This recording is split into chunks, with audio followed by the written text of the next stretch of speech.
गीता अध्ययन के इस सेशन में आप सभी का स्वागत, जहां हम राणा सर के साथ भगवत गीता के तीसरे अध्याय को समझने का प्रयास कर रहे हैं। अभी तक हमने श्लोक नंबर 10 तक, 1 से लेकर 10 तक पढ़े हैं और कर्मों के बारे में जाना है। 10वें श्लोक में हमने जाना था कि कैसे हम आसक्ति रहित यदि कार्य करते हैं तो हमें जो हमारी जरूरत की चीजें हैं वो हमें बिना मांगे ही परमात्मा अपने आप उपलब्ध करवा देते हैं। आइए सर के साथ चलते हैं अगले श्लोक की ओर। सर को प्रणाम और निवेदन कि आज के सेशन की शुरुआत करें। ओम वसुदेव सुतं देवं कंस चाणूरमर्दनं देवकी परमानंदं कृष्णं वंदे जगद्गुरु। सभी को बहुत बहुत प्रणाम। सर म्यूजिक स्टॉप कर दें। म्यूजिक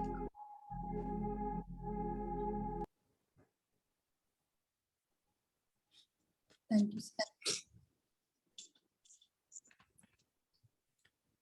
हम चर्चा कर रहे हैं भगवत गीता के तीसरे अध्याय पर।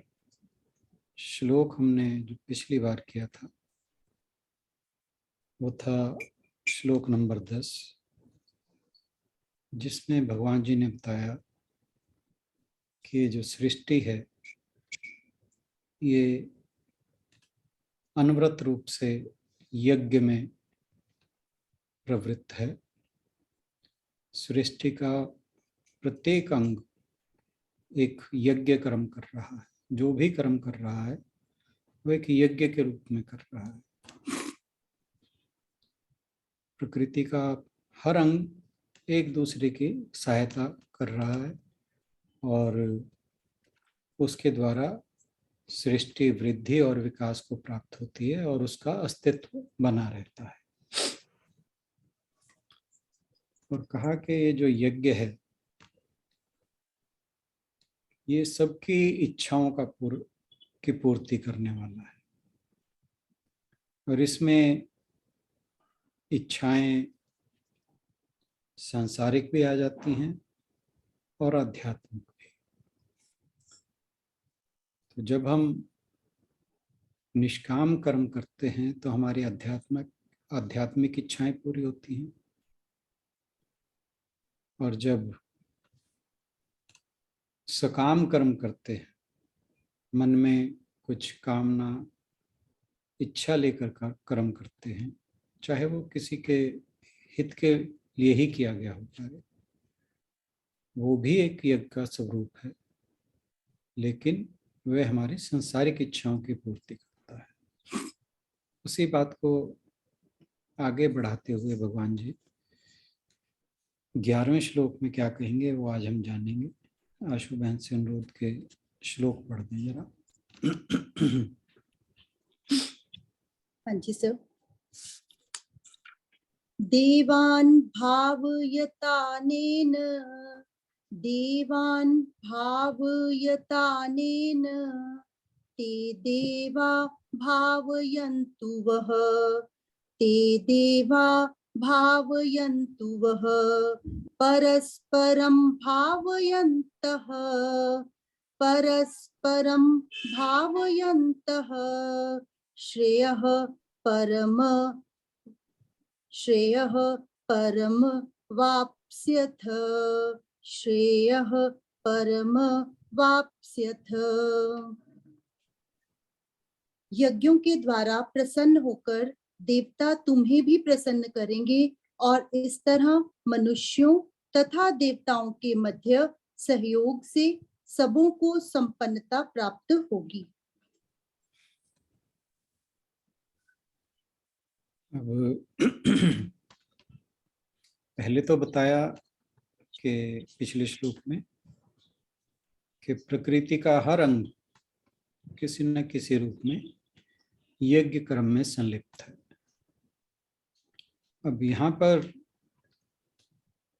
भगवान जी जो बता रहे हैं कि जो हमारे द्वारा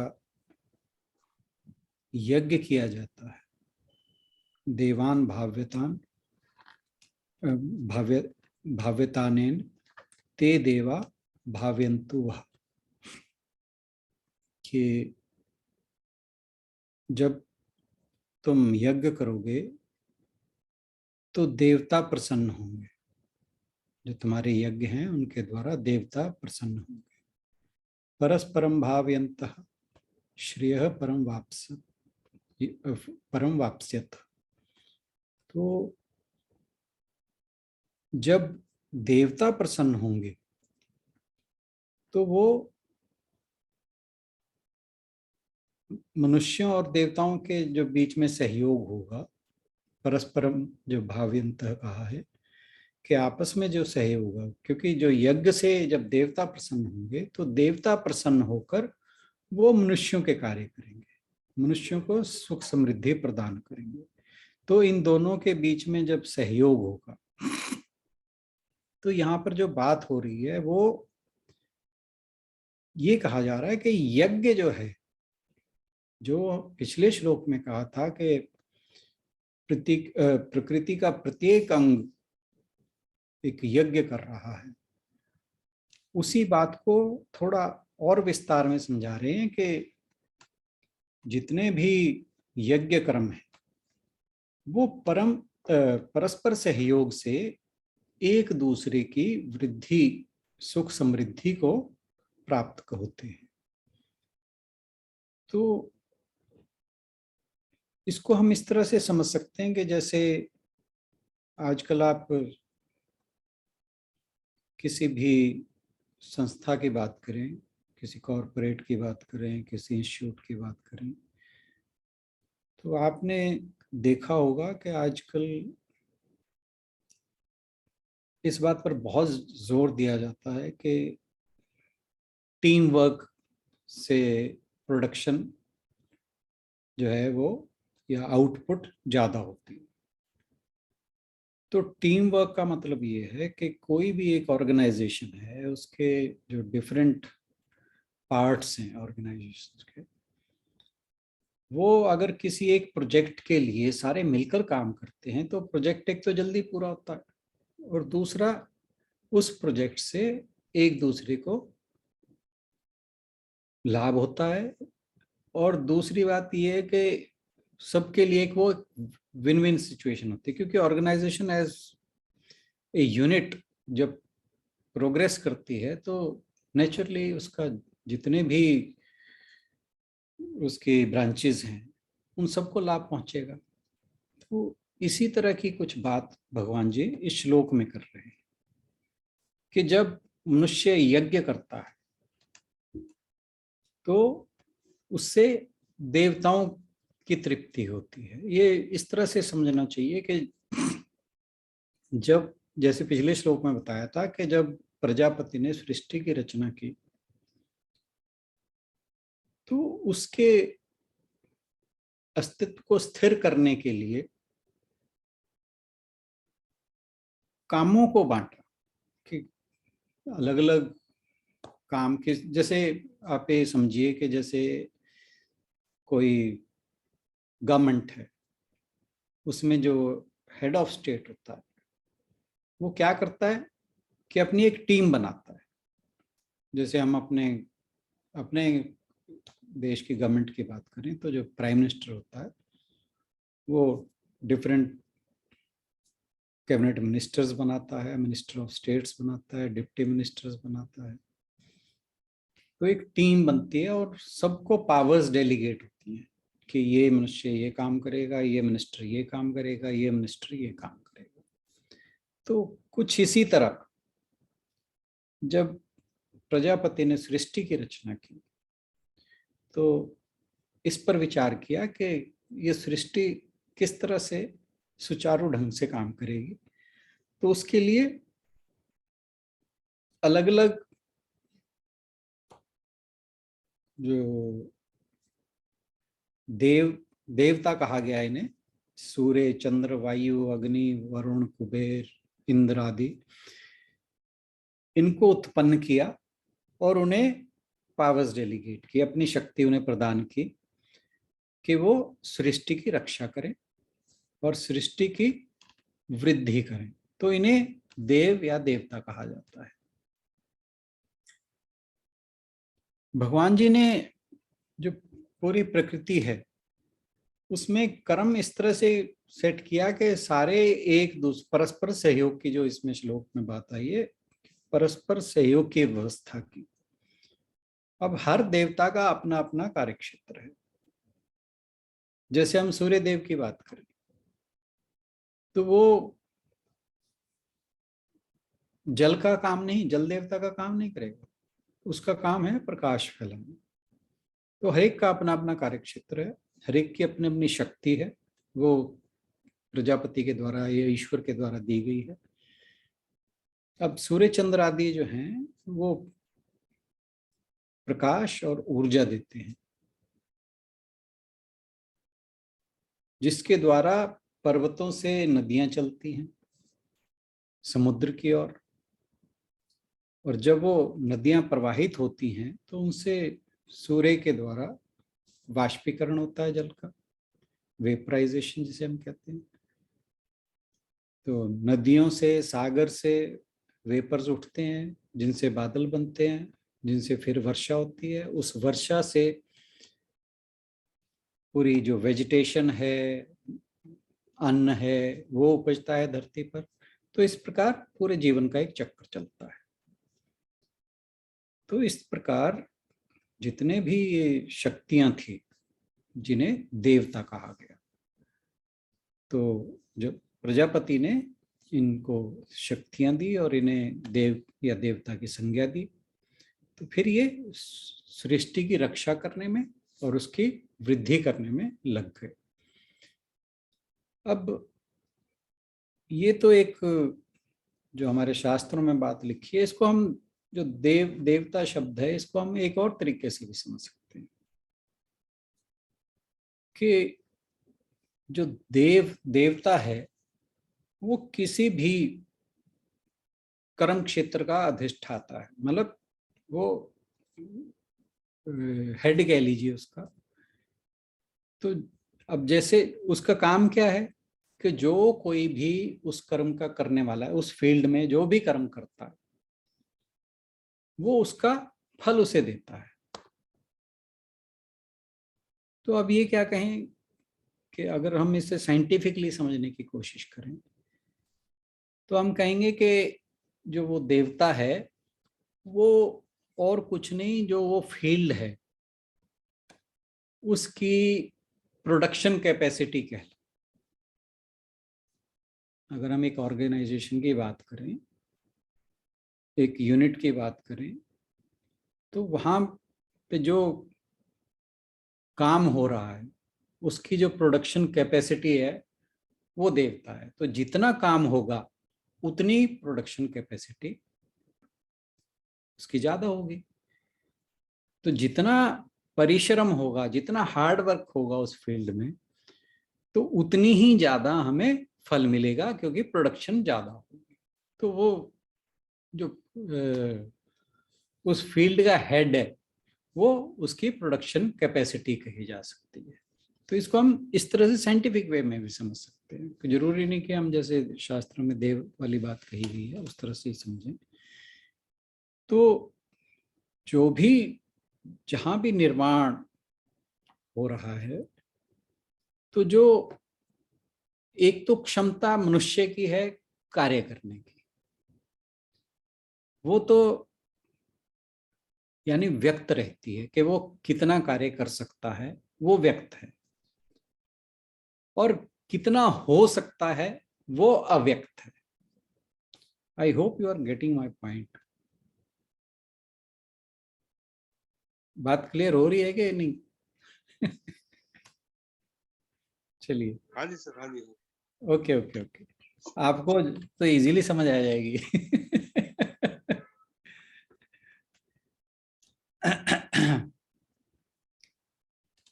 तो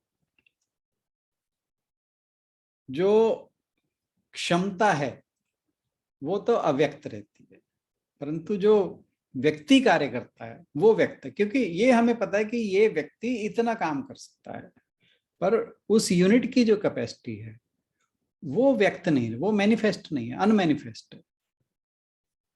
तो जो मैनिफेस्ट है वो है कि वो उसमें जो काम करने वाले व्यक्ति है वो कितना हार्ड वर्क कर सकता है।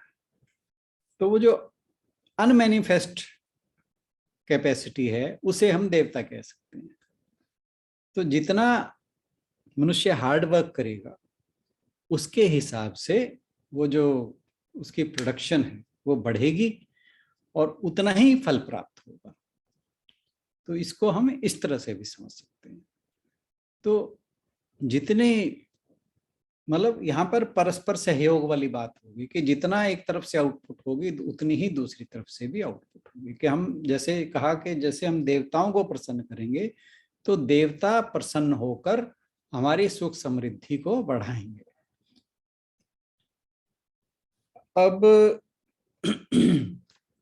जब सभी एक यूनिट में मिलकर काम करते हैं, सेवा भाव से काम करते हैं, सद्भावना सहयोग के भाव से काम करते हैं, तो जो प्रोडक्शन है या फल कहें तो वो शुभ होता है या प्रोडक्शन ज्यादा होती है। लेकिन अगर इसी के अंदर, इसी काम के अंदर बीच में अहंकार आ जाए, ईगो आ जाए, बीच में सेल्फ आ जाए, सेल्फ यहाँ पे स्मॉल एस वाला सेल्फिशनेस जिसे हम कहते हैं, स्वार्थ, जब काम टीम वर्क की बजाय सेल्फिश एंड से होगा फिर प्रोडक्शन जो है वो सफर करेगी।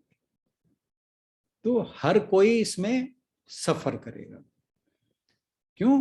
क्योंकि आपस की जो कॉपरेशन है वो खत्म हो जाती है। तो इसीलिए भगवान जी यहाँ बता रहे हैं कि प्रजापति ने जब ये सारी व्यवस्था कर दी तो फिर बोले कि देवान भाविताने ते देवा भावयन्तु वह, कि हे मनुष्यों इन देवताओं की जो यज्ञ आदि से तुम सेवा करोगे या हवन करोगे या यज्ञ करोगे उससे इन देवताओं की तृप्ति होगी। और जब देवता तृप्त होंगे तो फिर वो तुम्हारी सुख समृद्धि में सहायक होंगे। क्योंकि जब हम कोई हमारी सहायता करता है, अगर वो तृप्त हो जाए तो जो हमारी सहायता वो बढ़ जाती है ऑटोमेटिकली। हमारी कोई कोई भी हमें कोऑपरेट कर रहा है, अगर वो खुश रहे। अब जैसे एक कंपनी की फिर बात ले लेते हैं।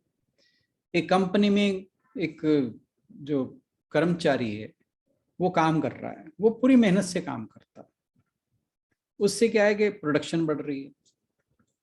अब अगर कंपनी उस कर्मचारी को खुश रखे तो कर्मचारी भी खुश हो गया और प्रोडक्शन भी ज्यादा हो गई। तो एक दूसरे के लिए दोनों ज्यादा हेल्पफुल होते हैं। परंतु अगर कोई सोचे दोनों में से कि मुझे क्या, कि अगर कोई ऑर्गेनाइजेशन के एंड पे सोचे कि इन्हें मरने दो, हमारा तो फायदा हो ही रहा है, तो एक टाइम आएगा जब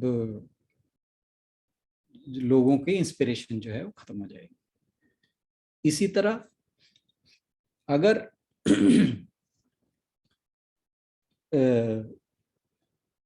लोग जो हैं वो काम करना उतना मनोयोग से काम नहीं करेंगे तो कंपनी की प्रोडक्शन घटेगी। उससे क्या होगा कि जो काम करने वाले हैं उनका फायदा ऑटोमेटिकली कम हो जाएगा, उनके वेजेस के ऊपर फर्क पड़ेगा। तो ये एक ऑर्गेनाइजेशन को ध्यान में लेके हम इन चीजों को बड़े आराम से समझ सकते हैं।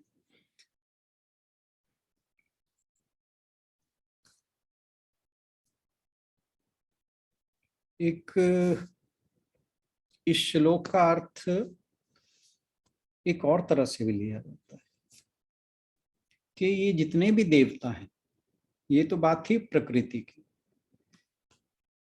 बृहदारण्यक उपनिषद में नहीं, ऐतरेय उपनिषद में आया है कि जो जितने भी सूर्य, इंद्र, वरुण, ये सारे देवता जितने भी हैं, ये हमारे शरीर में भी विद्यमान है। वो जो श्लोक है उसका अर्थ है कि अग्नि ने वचन होकर मुख में प्रवेश किया, वायु ने प्राण होकर नासिका में प्रवेश किया, आदित्य यानी सूर्य ने चक्षु होकर नेत्र गोलकों में प्रवेश किया, दशों दिशाओं ने श्रोत्र होकर कानों में प्रवेश किया, चंद्रमा ने मन होकर हृदय में प्रवेश किया, मृत्यु ने अपान होकर नाभि में प्रवेश किया, जलों ने रेत होकर शिश्नेन्द्रिय में प्रवेश किया। इसलिए प्राणी जो कुछ भोजन करता है उस अन्न से इन देवताओं की तृप्ति होती है। ये ऐतरेय उपनिषद के अंदर आता है। तो इसका अर्थ ये हुआ कि भोजन करना भी एक आध्यात्मिक यज्ञ के समान है। इसलिए कहा कि जो भोजन करने वाला है उसे चाहिए कि पहले 5 ग्रास, ये शास्त्र में लिखी हुई बात है, कि पहले जो 5 कौर या ग्रास जिसे हम कहते हैं, बाइट्स जिसे कहते हैं, कि वो 5 मंत्रों द्वारा 5 वायु जितने हैं उनके 5 मंत्र हैं वो उनके लिए छोड़ दे। पहला हमारे 5 वायु हैं, प्राण वायु, व्यान वायु, अपान वायु, समान वायु और उदान वायु।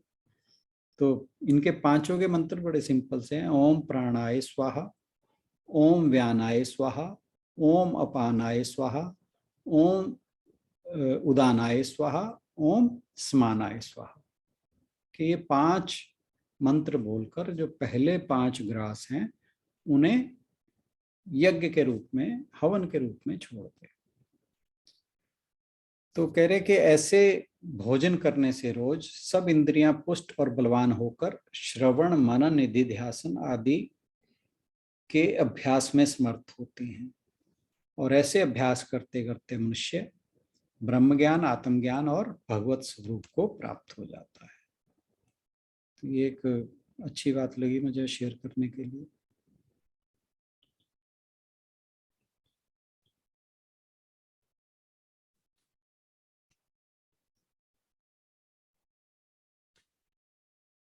तो अगर हम इस पूरे श्लोक को, इस पूरी चर्चा को अगर समराइज करें तो इसका एक ही मतलब निकलता है कि अगर हम एक हायर पर्पस लेकर उसकी सर्विस में लगते हैं तो वो जो हायर पर्पस है वो हमारी हेल्प करेगा। और यही इस श्लोक का मैसेज है। अब कोई जितने भी अच्छे व्यक्ति हैं वो अपने आचरण से सभी को प्रसन्न करते हैं। उसमें मनुष्य आ गए, सभी प्राणी आ गए, देवीय शक्तियां भी आ गई। और जबकि जो नीच किस्म के लोग होते हैं, अधम श्रेणी के कहा, वे लोग सबको, वो देवताओं को या देवी शक्तियों को प्रसन्न करने के लिए क्या करते हैं, वो पशुओं की हत्या करते। पशु बलि जिसकी बात आती है कि वो पशु बलि द्वारा देवी शक्तियों की पूजा करते हैं या उनको प्रसन्न करते हैं। और ये जो काम है, ये हिंसा करना कहा कि महापाप है। और इस तरह के जो कर्म हैं वो मनुष्य को पतन की ओर ले जाते हैं।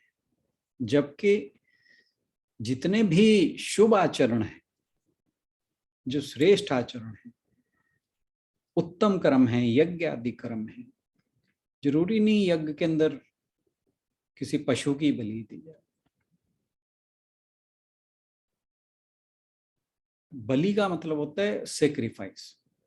तो सेक्रीफाइस कोई जरूरी तो थोड़ी किसी की लाइफ देकर ही करनी है, वो भावों द्वारा भी की जा सकती है। अपनी किसी बुराई को त्यागना भी एक सेक्रीफाइस है। अब मुझे पता है कि मेरे अंदर ये अवगुण है, अगर मैंने उसका त्याग करके मैं एक यज्ञ करूं कि मैं आज से इस बुराई का त्याग करता हूं। तो ये भी एक सेक्रीफाइस है, ये सबके फायदे के लिए होगी। कहाँ एक पशु की जान लेना, एक हिंसा का कार्य करना, वो पशु की जान तो गई गई, परंतु ये मनुष्य के अपने पतन का भी कारण बनता है। तो जो भगवान जी ने यहाँ संदेश दिया है वो यही दिया है कि जो भी यज्ञ रूपी कर्म हो वो ऐसा हो कि जिससे सबका विकास हो, परस्पर सहयोग हो, सद्भावना हो, और किसी भी व्यक्ति, किसी भी जानवर, किसी भी प्राणी, किसी भी पौधे, इन किसी के साथ भी अनादर का व्यवहार ना करें, क्योंकि ये सारे के सारे किसी ना प्रकृति के अंग हैं और किसी ना किसी रूप से हमारी सहायता करते हैं। तो इसीलिए भगवान जी यहाँ पर ये जो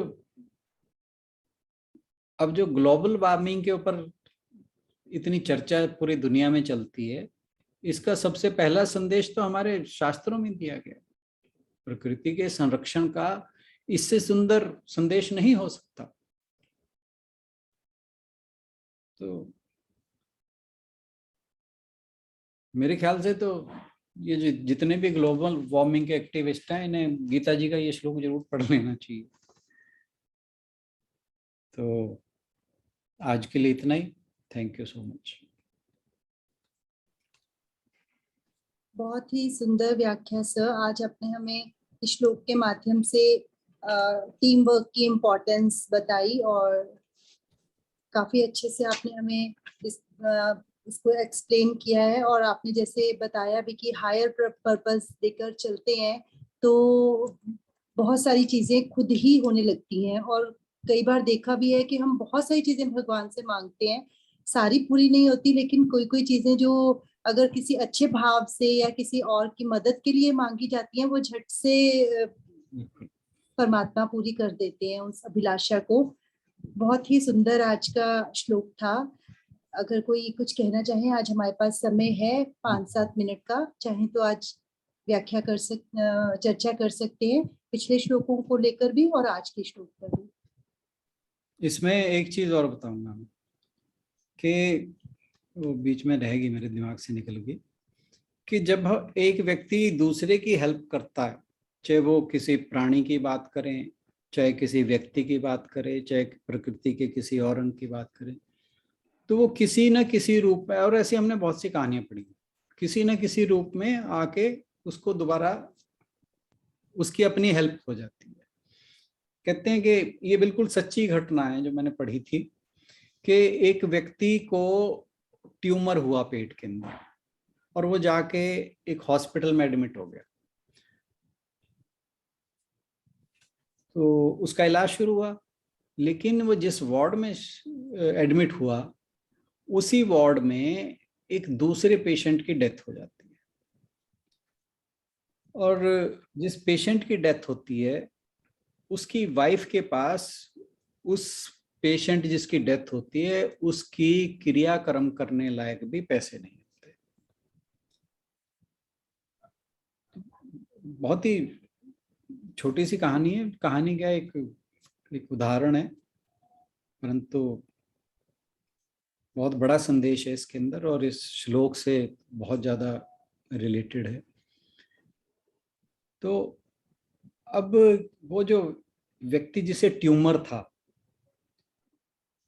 वो देखता है कि इनके पास पैसे नहीं है।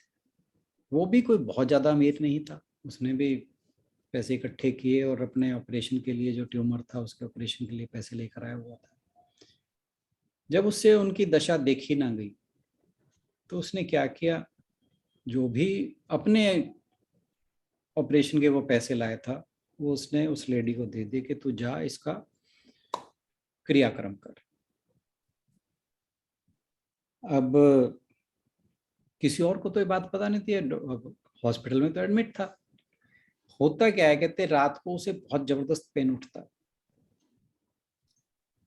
पेन उठता है तो उसे वॉमिटिंग होती है और वॉमिटिंग होने के बाद वो व्यक्ति बेसुध होकर सो जाता है, मतलब अपने बेड पर गिर जाता है।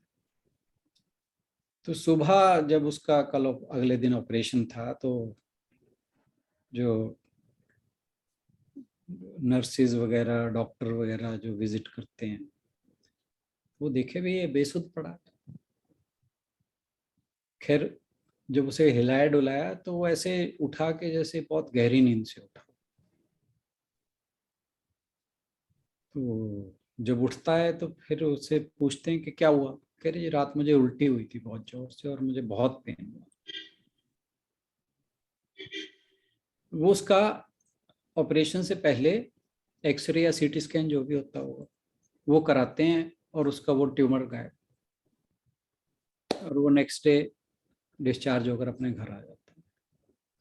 तो म्यूचुअल कोऑपरेशन की इससे बड़ी मिसाल नहीं हो सकती, और कहते हैं ये बिल्कुल 100% जो है एक सत्य घटना है, ये कोई बनाई हुई कहानी नहीं है। तो मतलब जो नेचर है वो बड़े बड़े ही वंडरफुल कहना चाहिए, और बड़े ही स्ट्रेंज तरीके से काम करती है। You never know what you are doing for others is going, how it is going to come back to you and in what form. तो और हालांकि भगवान जी ये भी कहते हैं कि कुछ भी किसी के लिए करो तो एक्सपेक्टेशन लेके ना करो, but karma has its own way. कोई भी कर्म फलित तो होता है। अब वो बात अलग है कि आप उस कर्म के कर्ता बनते हो कि नहीं बनते हो, वो डिपेंड करता है कि आपके फल में एक्सपेक्टेशन है कि नहीं है। परंतु फल तो आएगा ही आएगा, कोई भी कर्म बिना फल दिए नहीं जाता। तो इसलिए नेचर के बड़े स्ट्रेंज वेज हैं। तो one should keep doing good of others, thinking good of others. God knows only के how the things come back to you. तो ये कहानी इस चीज के लिए बहुत बड़ी एक कहना चाहिए स्पोर्ट है इस श्लोक के लिए, कि जब भी हम एक दूसरे के लिए सहयोग करते हैं तो सबका फायदा होता है उसके अंदर।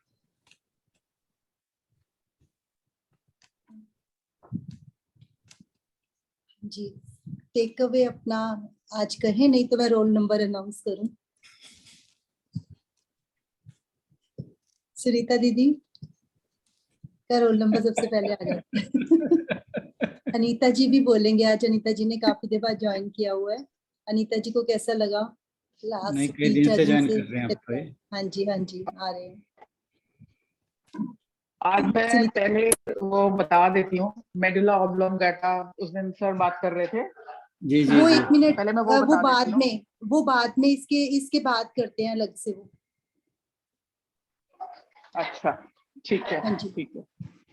तो अभी का टेक अवे तो सिर्फ यही है कि अभी तक हमने जितना किया उसमें तो मेनली यही है कि आप अपना काम करते रहो, एक्सपेक्टेशन कुछ नहीं करनी है। जो आपको अपने आप ही मिल जाता है उसका रिटर्न। अगर आप एक्सपेक्ट कर, मतलब ये मैंने देखा कि जब आप किसी कुछ करते हो और एक्सपेक्ट करते हो, you are never satisfied with what you get, क्योंकि आपको हमेशा यही लगता है कि आपकी एक्सपेक्टेशन से वो हमेशा कम ही रहा। ये मेरा पर्सनल एक्सपीरियंस है कि जब भी मेरे को लगता है कि अगर मैं कुछ एक्सपेक्ट करके काम करती हूँ तो I think I am not satisfied with what I get.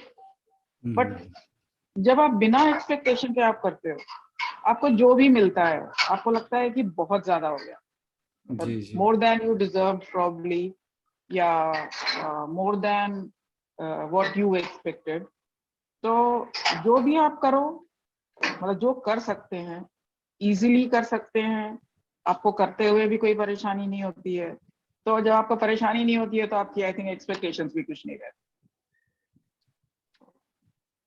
उसमें। जब आपकी एक्सपेक्टेशन ही नहीं है तो आप वो फिर वो परस्पर सहयोग वाला ही काम हो जाता है ना, कि आप कुछ भी कर रहे हो, आप अगले की मदद कर रहे हो, तो वो आप मतलब एक तरह का वो यज्ञ ही हो गया कि आप जब एक्सपेक्ट नहीं कर रहे हो तो आई थिंक वो यज्ञ है। एग्जैक्टली, बिल्कुल ठीक कहा आपने। बेसिकली ये एंड ये तो खैर है ही है, ये मेरा अपना पर्सनल एक्सपीरियंस है कि जब भी कुछ करा विद एक्सपेक्टेशन, मतलब at least I was never satisfied with what I got back, क्योंकि एक्सपेक्टेशन आपकी हमेशा जितना आप करते हैं, जब आप एक्सपेक्टेशन रखते हैं तो आपकी एक्सपेक्टेशन आपकी हमेशा बहुत ऊंची होती है, बहुत। जब आप एक्सपेक्ट नहीं करते हैं तो आपकी, क्योंकि आपकी कोई एक्सपेक्टेशन ही नहीं है, तो आपको जो भी मिलता है आपको लगता है बहुत मिल गया, मतलब much more than I deserve. बहुत सही। तो वो एक बहुत सेटिस्फाइंग एक्सपीरियंस होता है। तो आई थिंक मेरे लिए तो यही था। मतलब ये पढ़ने के बाद मेरे को लगा कि मैं गलत नहीं हूँ अगर मैं इस तरह से सोच के काम करती हूँ तो। अच्छा, बिल्कुल ठीक।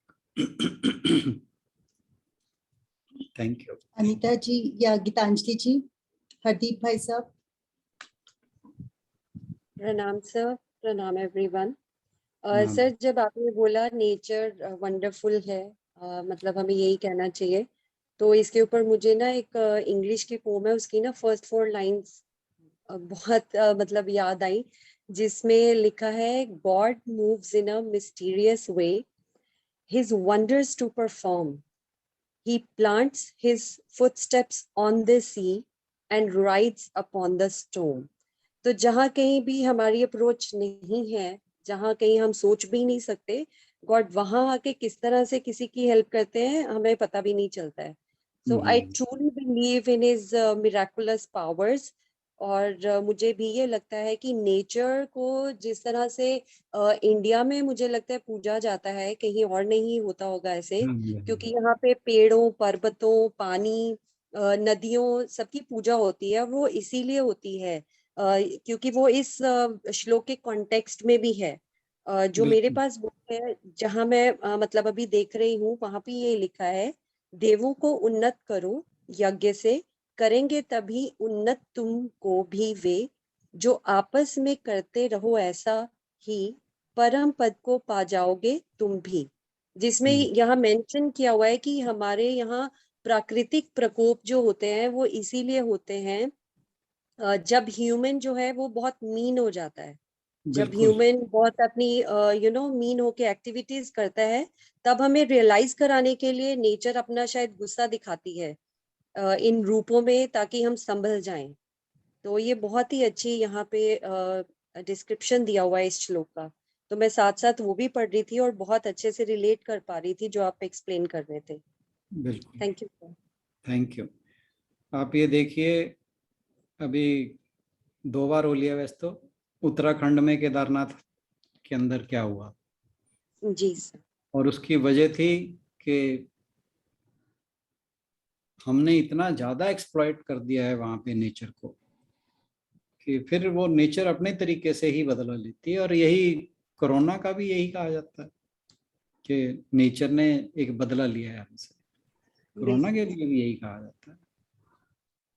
तो नेचर का बिल्कुल वही ठीक बात है कि very strange and wonderful ways of returning back the things we give it. अब वो हम अच्छा देंगे तो वो वहां से हमें रिटर्न गिफ्ट भी अच्छा मिलेगा, और अगर हम एक्सप्लॉइट करेंगे तो फिर हम भी एक्सप्लॉइट होंगे। वो मतलब आइदर वे, जैसे भी हमारी सोच है वैसे ही प्रकृति की है। मतलब वो इसे वेंजफुल तो नहीं कहना चाहिए, but strange are the ways, no doubt about that. जी thank you for sharing your thought. बहुत ही अच्छे से गीतांजलि जी ने आज के श्लोक को समराइज किया।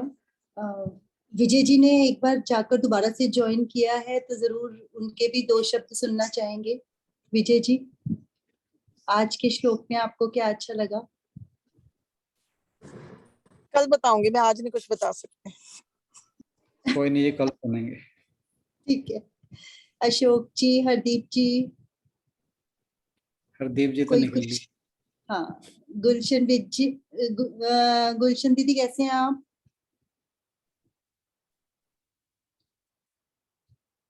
गुलशन जी, अनीता जी। हाँ जी, ठीक हूँ। बस आज ही आई थी हॉस्पिटल से ना। हाँ जी, हाँ जी। चलिए, आज लास्ट हो गया ना आपका कीमो? हाँ जी लास्ट है। अब अपन उसके 3 हफ्ते बाद सीटी स्कैन और बाकी सारे टेस्ट वगैरह करा के फिर फॉलोअप के लिए जाना है। चलो तभी आज वो भगवान भी स्टोरी ठीक सुना करे। दी है सर ने, सिटी स्कैन वाली। भगवान तो हमेशा हमारा हाँ, कल्याण ही करते हैं वो तो। जरूर चलिए तो इसी हमारे के कोई साथ पिछले जन्म के कर्म होंगे बस। बिल्कुल बिल्कुल कट रहे हैं, वो चिंता ना करें। हाँ जी वही। सर वो जो आपने उपनिषद का नाम दिया वो क्या था? एतरी? एतेरिए, क्षेत्रीय एतेरिए। एतेरियन। अच्छा जी। ए वो आई भी टी। बहुत अच्छा था जो आपने वो 5 लाइनें पढ़ी उसमें से, वो भी बहुत अच्छी थी। वो श्लोक बड़ा लंबा था, मेरे को उसकी संस्कृत तो आ नहीं सकती, तो मैंने हिंदी बोली थी उसकी। आप शेयर कर देना, फिर हम लिख के रख लेंगे कहीं पे। ठीक है। आजकल मैं वही इकट्ठे कर रही हूँ कि जो भी श्लोक ऐसे हैं ना, जैसे जी जी।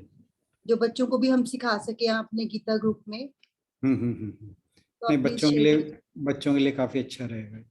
हाँ जी। मैं अभी शेयर कर दूंगा आपको।